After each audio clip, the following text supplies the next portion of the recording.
gonna need you to ignore the fact that I didn't tell you about how it was gonna pee on you for a few days. It's gonna pee on you now. I'll make it up to you by letting you know it's gonna pee on you now. Most of you, anyway. Okay, maybe not most of you, but look at this shiz. We've got heavy rain and thunderstorms continuing across much of the southern U.S. through midweek with flash flooding and severe weather concerns. There's also a lot of it over the East Coast in general, so be prepared, be aware.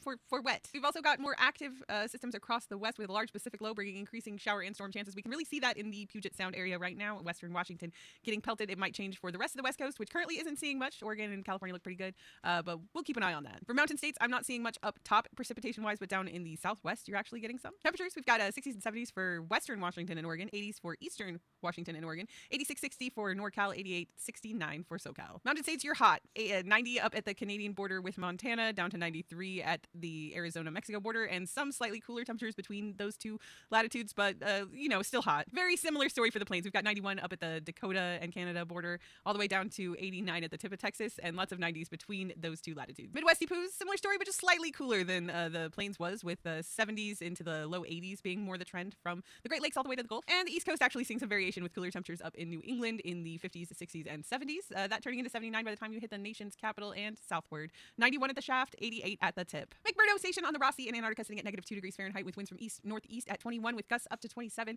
giving them a real feel of negative 32 degrees and cloudy skies. Puerto Rico working with small craft advisories, especially on offshore Atlantic waters to the north of the island. Wind advisories all over the main island, as well as a rip current statement in effect. Daytime high temperatures, we've got 86, 87 on the north, 83 in the east, 89 in the south, 90 in the west, 78 for the interior, 87 to 90 for the U.S. Virgin Islands, St. Croix, and surrounding waters at 82. Alaska on the radar, not looking like much going on right now, though they are expecting a low pressure system moving through the Gulf to generate some low elevation rain and mountain snow across portions of south central and southwestern Alaska through midweek, so we'll keep an eye on that. It might mitigate some of the fire weather concerns associated with the strong winds that are also anticipated.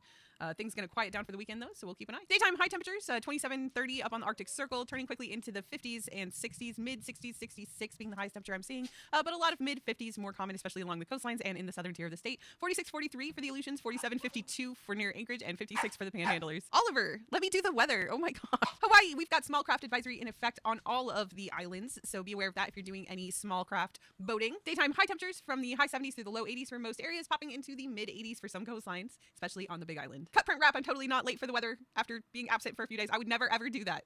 Please give me cookies so I survive. Thank you. I give you cookie for putting up with me. Okay, bye. Okay, bye. Okay, bye. Okay, bye. I think that was enough buys. I'll find